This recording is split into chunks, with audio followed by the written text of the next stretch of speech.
నమస్తే. నేను జీవి సత్యనారాయణ. ఈరోజు 26/10/2021 మంగళవారం. ఈరోజు మార్కెట్ ఎలా ఉండబోతుందో ఒకసారి గమనిద్దాం. ఈరోజు అంటే నిన్న సోమవారం నాడు ఏదైతే మార్కెట్ ఉందో బ్యాంక్ నిఫ్టీ ఆల్ టైమ్ హైకి రీచ్ అవ్వడం జరిగింది. ఈరోజు బ్యాంకులు చాలా కంపెనీలు బోర్డు మీటింగ్లు ఉన్నాయి. సెకండ్ క్వార్టర్ రిజల్ట్స్ బ్యాంకులకి అంటే నిఫ్టీ కొన్నాళ్ళు బిహేవ్ చేస్తుంది ఆల్ టైమ్ హైకి. సెన్సెక్స్ కొన్నాళ్ళు ఇప్పుడు బ్యాంక్ నిఫ్టీ బిహేవ్ చేస్తుంది. బ్యాంక్ నిఫ్టీలో ఏవైతే బ్యాంక్ స్క్రిప్ట్స్ ఉన్నాయో రిజల్ట్స్ అంటే మొన్న ఐసిఐసిఐ బ్యాంక్ రిజల్ట్స్ బాగా వచ్చినాయి. అందుకని ఐసిఐసిఐ బ్యాంక్ నిన్న ఆల్ టైమ్ హైకి రీచ్ అవ్వడం జరిగింది.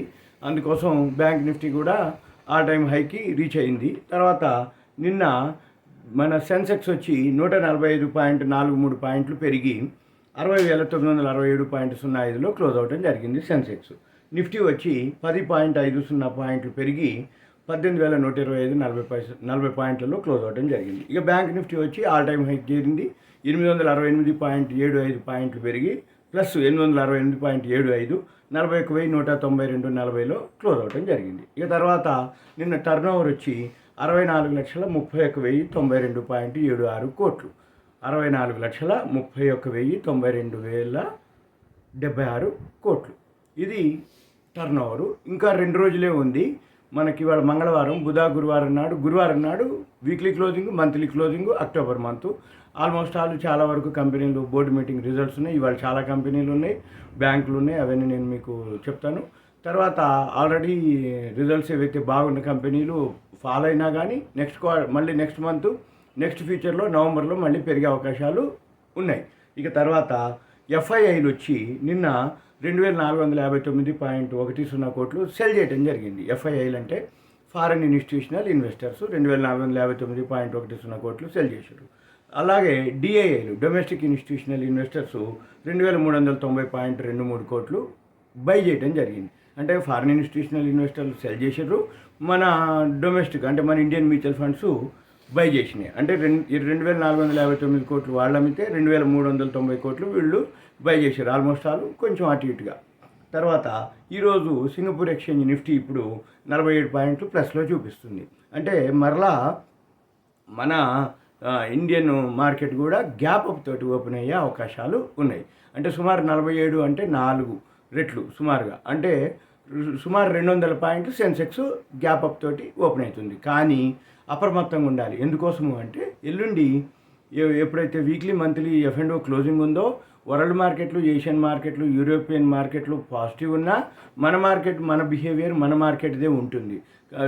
జనరల్గా డైలీ ఏంటిదంటే సింగపూర్ ఎక్స్చేంజ్ నిఫ్టీ, యూరోపియన్ మార్కెట్లు, ఏషియన్ మార్కెట్లు, మనము యుఎస్ మార్కెట్లను ఫాలో అవుతాము. కానీ ఇప్పుడు మాత్రం ఈ వీక్ మాత్రము ఇవాళ రేపు ఎల్లుండి మాత్రం అలా చూస్తూ ఉన్నా కానీ ఒక్కొక్కసారి దాంతోపాటు లేకుండా మనది మనకు ఉంటుంది. ఎందుకోసం అంటే షార్ట్ కవరింగ్లు ఉంటాయి, ప్రాఫిట్ బుకింగ్లు ఉంటాయి. ఆల్రెడీ పెరిగుండి రిజల్ట్స్ రాగానే ఫాలో అవటం జరుగుతుంది. లేదు అనుకుంటే రిజల్ట్స్ బాగున్నా కానీ పెరగకుండా ఉంటాయి. నెక్స్ట్ ఫ్యూచర్లో ఓపెన్ అయితే ఫ్రైడే తర్వాత పెరిగే అవకాశాలు ఉంటాయి. ఒకవేళ రిజల్ట్స్ బాగున్నంత మాత్రం ఇమీడియట్గా ఏమి ఒక్కోసారి పెరుగుతాయి. ఇప్పుడు ఐసిఐసిఐ బ్యాంక్ ఉంది, రిజల్ట్స్ బాగా వచ్చినాయి, నిన్న పెరిగింది. మరి అంతకుముందు టీసీఎస్ వచ్చినాయి, వేరే కంపెనీలు రిజల్ట్స్ వచ్చినా కూడా ఫాలో అవ్వడం జరిగింది లాస్ట్ వీక్. అలానే ఇప్పుడు మాత్రము బాగా ఫండమెంటల్ అంటే second quarter, first quarter results verify చేసుకుంటూ ఈ ఫ్యూచర్ ఎప్పుడైతే థర్స్డే క్లోజ్ అయిద్దో ఫ్రైడే తర్వాత మళ్ళీ అవన్నీ బాగా పెరిగే అవకాశాలు ఉన్నాయి. నేను మళ్ళీ మీకు ఇంకొక యూట్యూబ్ రికార్డింగ్లో నేను మీకు మళ్ళీ ఆ స్క్రిప్ట్స్ చెప్పడానికి వీలవుతుంది. ఇక తర్వాత ఈరోజు F&O చేసే వాళ్ళకి 6 కంపెనీలు బ్యాన్లో ఉన్నాయి. ఈ 6 కంపెనీలు ఏమేంటివి? ఒకటి Escorts, number 2 India Bulls housing finance, number 3 IEX, number 4 NMDC, number 5 SIL steel authority of India, SAIL, number 6 Sun TV network. ఈ 6 కంపెనీలు ఈరోజు బ్యాన్లో ఉన్నాయి. ఇక తర్వాత మీకు 4 కంపెనీలు రికమెండ్ చేయడం జరుగుతుంది టిప్స్. ఇవి మీకు ఏంటివి అంటే ఉదాహరణకి ఎస్కార్ట్స్ ఉంది. ఎస్కార్ట్స్ 1495.10 ఉంది. ఇది షార్ట్ కవరింగ్లో ఉంది. షార్ట్ కవరింగ్ అంటే ఏంటంటే ఓన్లీ అంటే అంతకుముందు పడుండి దాన్ని తీసుకెళ్ళటం, అంటే బైలోకి వెళ్ళటం. అంటే అంతకుముందు F&Oలో ఏం జరిగింది, అమ్మటం జరిగింది. ఇప్పుడు షార్ట్ కవరింగ్ ఉంది. కానీ ఈ ఎస్కార్ట్స్ బ్యాన్లో ఉంది. ఓన్లీ ఇంట్రాడే చేసే వాళ్ళకి, ఈక్విటీ చేసే వాళ్ళకి ఇది హెల్ప్ చేస్తుంది తప్ప ఆల్రెడీ ఎగ్జిస్టింగ్ కనుక పొజిషన్స్ కనుక F&Oలో ఉంటే వాళ్ళకి ఓకే, ఫ్రెషర్స్కి మాత్రం అవకాశం లేదు. ఎందుకంటే బ్యాన్లో ఉన్నప్పుడు స్క్రిప్ట్ కొత్త వాళ్ళకి అవకాశం ఉండదు. ఎవరైతే ఆల్రెడీ కాల్స్ కానీ పుట్స్ కానీ ఎగ్జిస్టింగ్ ఉంటారో వాళ్ళకి పెరిగే అవకాశాలు ఉన్నాయి. వాళ్ళు కనుక బై చేసి కనుక ఉంటే వాళ్ళు వెయిట్ చేసుకొని తర్వాత అమ్ముకోవటం బెటర్. ఎస్కార్స్ షార్ట్ కవరింగ్లో ఉంది. నెంబర్ 2, డాక్టర్ రెడ్డిస్ ల్యాబు స్వింగ్లో ఉంది. స్వింగ్లో ఉంది అంటే బైలో అనమాట. అంటే ఈరోజే పెరగకపోయినా ఒక 1 వీక్ వరకు మీకు 4-5 డేస్ అట్లా వెయిట్ చేయొచ్చు. డాక్టర్ రెడ్డిస్ ల్యాబు స్వింగ్లో ఉంది. ఇదెంతలో ఉంది ధర అంటే 4676 15 పైసల్లో డాక్టర్ రెడ్డిస్ ల్యాబు ఉంది. అంటే స్వింగ్ అంటే ఏంటిదంటే ఒక 1 వీక్ వెయిట్ చేసేదాన్ని స్వింగ్ అంటారు. అంటే షార్ట్ కవరింగ్ అంటేనో అంతకుముందు పడుండి ఇప్పుడు పెరగటం. స్వింగ్ అంటే ఇప్పటి నుంచి పెరిగే స్క్రిప్ట్ని స్వింగ్ కాల్ అంటారు. తర్వాత అజంతా ఫార్మా అని ఇంకొకటి ఉంది, ఇది కూడా స్వింగ్ కాల్. ఇది ఫార్మా కంపెనీ, ఆల్రెడీ బాగా పడి ఉన్నది, ఇప్పుడు మూవ్ అవుతుంది. 2164 75 పైసల్లో ఉంది. ఇది అజంతా ఫార్మాస్టికల్ కంపెనీ. ఇక నెంబర్ 4 వచ్చి DCB bank positional call. Positional call అంటే ఏంటంటే ఒక వారం కాకుండా ఒక నెల పాటు గనక 1-2 నెలల పాటు వెయిట్ చేసేటానికి ఉండేదాన్ని పొజిషనల్ కాల్ అంటారు. అంటే ఇన్వెస్ట్మెంట్ పర్పస్ ఉన్నవాళ్ళు డీసీబీ బ్యాంకు పొజిషనల్ కాల్ తీసుకోవచ్చు. ₹95.15 ఉన్నాయి. ఇవి ఎప్పుడు ఒకవేళ కొన్న తర్వాత ఎంతవరకు పెరుగుతుంది, మళ్ళీ ఎక్కడ ఎగ్జిట్ కావాలి అని అంటే ఎప్పుడైతే మీరు కొనుక్కున్న ధర కంటే దిగిపోతుంది అంటే అక్కడ మీరు స్టాప్ లాస్ పెట్టుకోవాలి. ఉదాహరణకి ఇప్పుడు డీసీబీ బ్యాంకు పొజిషనల్ కాల్ చెప్పినాం 95.15. 95.15 కంటే పైన ఉంటేనే మీరు కొనుక్కోవాలి. తర్వాత మళ్ళీ ఇప్పుడు ఎగ్జిట్ అవ్వాలి. ఒక 10%, 15%, 20% అయినప్పుడు ఎగ్జిట్ అవ్వటం ఒక పద్ధతి. రెండోది, ఎప్పటికప్పుడు పెరుగుతూ ఉన్న తర్వాత ఏ రోజైతే ప్రీవియస్ క్లోజ్ కంటే తగ్గిపోతుందో అక్కడ మీరు ఎగ్జిట్ అవ్వాలి. ఇప్పుడు 95.15 కొనుక్కున్నారు, రేపు ఒక ₹5 పెరిగింది, ఎల్లుండి ఇంకొక ₹5 పెరిగింది, తర్వాత ఇంకొక రోజు దిగటం మొదలుపెట్టింది అంటే డౌన్ అవుతుంది. 95 100 అయింది, 100 105 అయింది, తర్వాత 104 103కో వచ్చింది అనుకోండి, అప్పుడు మీరు ఎగ్జిట్ కమ్మని అర్థం అనమాట. ఒకవేళ మీకు ఇంకా ఏదైనా డౌట్స్ ఉంటే నాకు మామూలుగా లైవ్ మార్కెట్లో కాల్ చేస్తే పొజిషనల్గా మీరు కనుక ఉంటే నేను మీకు ఇంకా లైవ్లో అడ్వైజ్ చేయడానికి వీలవుతుంది. ఇక తర్వాత ఈరోజు బోర్డు కంపెనీలు చాలా కంపెనీలు ఉన్నాయి, కానీ కొన్ని కంపెనీలు మీకు చెప్పడం జరుగుతుంది. ఒకటి Axis Bank, number 2 Kotak Mahindra బ్యాంకులు అనమాట. Number 3 Bajaj Finance, number 4 ABB India, number 3 Bajaj Finance, number 4 ABB India, number 5 Cipla, number 6 Ambuja Cement, number 7 Asahi Songwon Colors, Birla Soft, Canara Bank, Central Bank, Century Enka, Cera Sanitary Ware, Gati, Greaves Cotton, Greenlam, Hikal, IRB Infra, Jindal stainless,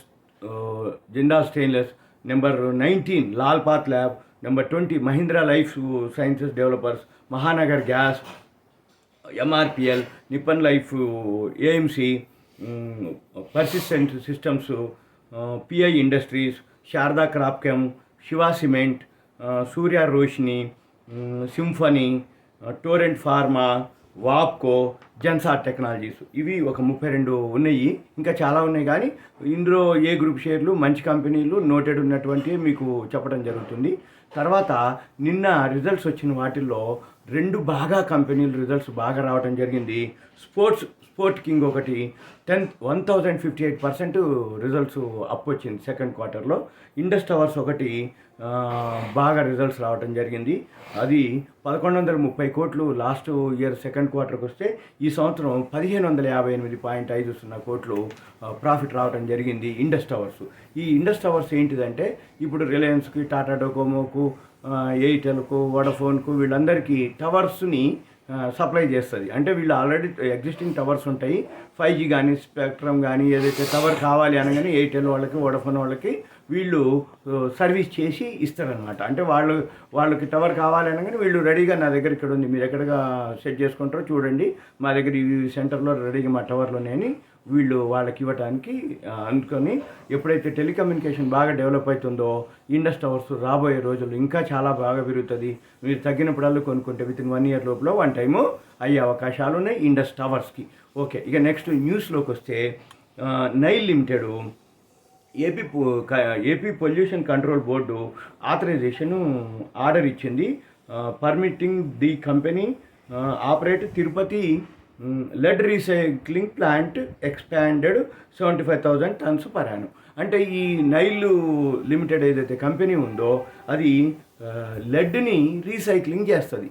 ఈ lead ఏదైతే ఉందో ఇది కమోడిటీస్లో ఉంటుంది, MCX multi కమోడిటీస్లో lead ఉంటుంది. Lead ఏంటిదంటే product ఏవైతే మనం సెల్ ఫోన్ బ్యాటరీలు వాడతామో లిథియం బ్యాటరీలు అనమాట. ఈ లిథియం బ్యాటరీలకు వాడేదంతా లెడ్. ఈ లెడ్ ఏదైతే ఉందో ఈ నైల్ లిమిటెడ్కి ఏం చేసింది అంటే AP pollution control board recycling plant తిరుపతిలో ఓపెన్ చేసుకోవడానికి ఎక్స్పాన్షన్ అంటే ఏంది, అంతకుముందు ఉన్న ఏదైతే కెపాసిటీ ఉందో దానికంటే ఎక్కువ 75,000 టన్నులకు పర్ యానం కెపాసిటీ ఏదైతే రీసైక్లింగ్ ప్లాంట్ ఉందో దాన్ని AP pollution control board authorization letter ఇవ్వడం జరిగింది. ఇది గుడ్ న్యూస్ నైల్కి. ఈ న్యూస్ ఏవైతే ఉన్నాయో ఈ న్యూస్ని బట్టి మీరు ఆ స్క్రిప్ట్ని ఫండమెంటల్గా టెక్నికల్గా ఫాలో అయ్యి అవి మీరు బై కనుక చేస్తే వితిన్ 6 months 1 year లోపల నెక్స్ట్ 1 or 2 quarters మంచి రిటర్న్స్ వచ్చే అవకాశాలు ఉన్నాయి. తర్వాత ఎస్హెచ్ కెల్కార్ అనే కంపెనీ బైబ్యాక్ చేస్తుంది. అది బోర్డు మీటింగ్ ఉంది 29/10, ఇవాళ 26/10. అంటే ఇంకొక 3 రోజుల తర్వాత ఎస్హెచ్ కెల్కార్ అనే కంపెనీ బైబ్యాక్ గురించి మీటింగ్ ఉంటుంది. బైబ్యాక్ ఏం చేస్తుంది, ఎలా చేస్తుంది, ఎందుకు చేస్తుంది, బైబ్యాక్ గురించి మళ్ళీ మీరు ఎవరైనా పర్సనల్గా ఉంటుంది సెపరేట్ మళ్ళీ దాన్ని వేరే వీడియో చేసినప్పుడు బైబ్యాక్ గురించి చెప్తాం జరుగుతుంది. ఇక తర్వాత ఇంకొక ఐపీఓ స్టార్ట్ అవుతుంది 29/10కి.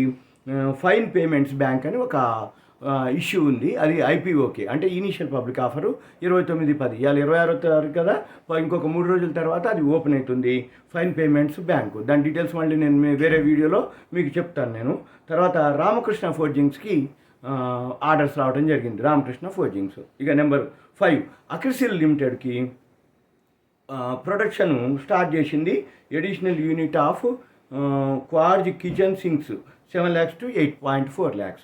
అంటే ఈ అక్రిసిల్ లిమిటెడ్ ఏదైతే ఉందో ప్రొడక్షన్ అంతకుముందు ఎడిషనల్ యూనిట్స్ కోసము కిచెన్ అదేం చేస్తుందంటే క్వార్జ్ కిచెన్ సింక్స్ తయారు చేస్తుంది అక్రిసిల్ లిమిటెడ్. క్వార్జ్ కిచెన్ సింక్స్ అయితే అంతకుముందు 7 లక్షలు తయారు చేసే కెపాసిటీ ఏదైతే ఉందో ఇప్పుడు 8.40 లక్షలు అంటే 8,40,000. అంతకుముందు 7 లక్షలు కెపాసిటీ ఉన్నది, ఇప్పుడు 8,40,000 కెపాసిటీకి పెరిగింది.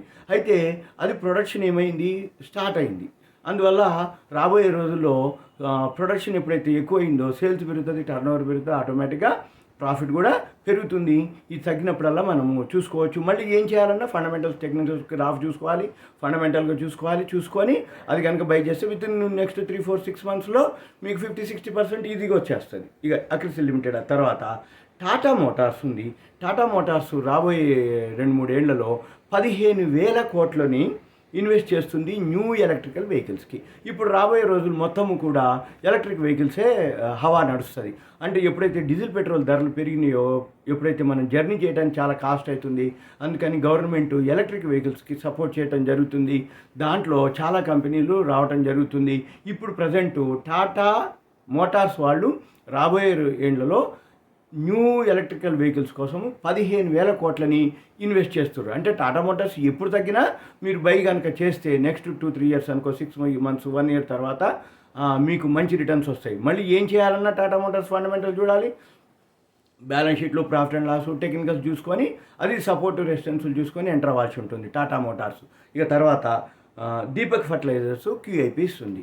దీపక్ ఫర్టిలైజర్స్ క్యూఐపి అంటే క్వాలిఫైడ్ ఇన్స్టిట్యూషనల్ ప్లేస్మెంట్. అంటే ఈ క్యూఐపి ఏంటంటే దీపక్ ఫర్టిలైజర్ అనే కంపెనీ ఒక ప్రైస్కి మ్యూచువల్ ఫండ్స్ వాళ్ళకి అలాట్ చేయటం అనమాట. అంటే ఏంది, ఐపీఓ అంటే ఫస్ట్ టైం కంపెనీలు పబ్లిక్ ఇష్యూకి రావటం, రైట్స్ అంటే ఎగ్జిస్టింగ్ షేర్ హోల్డర్స్కి షేర్లను అమ్మటం, FPO follow and public offer అంటే మళ్ళీ సెకండ్ టైం థర్డ్ టైం రావడం. అలా కాకుండా క్యూఐపి క్వాలిఫైడ్ ఇన్స్టిట్యూషనల్ ప్లేస్మెంట్ అంటే ఒక ప్రైస్ని మ్యూచువల్ ఫండ్స్కి అమ్మేసి అమౌంట్ తీసుకోవటం, దాన్ని క్యూఐపి అంటారు దీపక్ ఫర్టిలైజర్స్.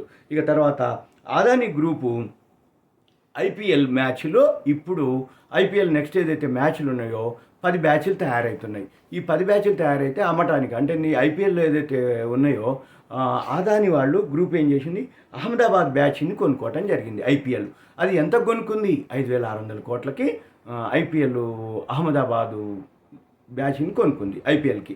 అంటే రేపు రాబోయే రోజుల్లో ఐపీఎల్ కనుక అహ్మదాబాద్ బ్యాచ్ కనుక గెలిస్తే అదాని షేరు బాగా పెరిగే అవకాశాలు ఉన్నాయి. ఒకవేళ ఓడిపోతే అదాని గ్రూప్ షేర్లు ఏవైతున్నాయో అవి పడిపోవడం కూడా జరుగుతుంది. ఇక తర్వాత లక్నోది వచ్చి లక్నో ఐపీఎల్ గ్రూప్ వచ్చి ఆర్పిఎస్జి గ్రూపు 7,090 కోట్లకి ఐపీఎల్ ఆ బ్యాచ్ని కొనటం జరిగింది. అంటే అహ్మదాబాద్ బ్యాచ్ని అదాని వాళ్ళు 5,600 కోట్లకు కొనుక్కుంటే లక్నో బ్యాచ్ని ఆర్పిఎస్జి గ్రూప్ వాళ్ళు 7,090 కోట్లకి కొనటం జరిగింది. ఇక next Adani Total Gas board meeting ఉంది 28/10, వాళ్ళు 26/10, ఇంకొక 2 రోజుల తర్వాత Adani Gas fund raising $750 million డాలర్స్కి fund raising. Adani Total Gas company ఎల్లుండి బోర్డు మీటింగ్ ఏంటిది అంటే ఫండ్ రైజింగ్ $750 మిలియన్ ఉంది. ఇవన్నీ మీరు అబ్జర్వ్ చేయాలి. తర్వాత ఫెస్కార్ప్ అని ఒక కంపెనీ ఉంది, అది స్టెల్లా స్లాగ్ టెక్నాలజీ అనే కంపెనీలో స్టేక్ని పెంచుకుంది. అది ఎంతకి అంటే 36.58%. ఫెస్కార్ప్ అనే కంపెనీ స్టెల్లా స్లాగ్ టెక్నాలజీ కంపెనీలో 36.58% స్టేక్ని పెంచుకుంది. ఇది ఈ రోజుకి. మరలా నేను ఇంకొక యూట్యూబ్ తోటి రికార్డింగ్ చేస్తాం, మళ్ళీ రేపు కలుస్తాను. Okay, thank you.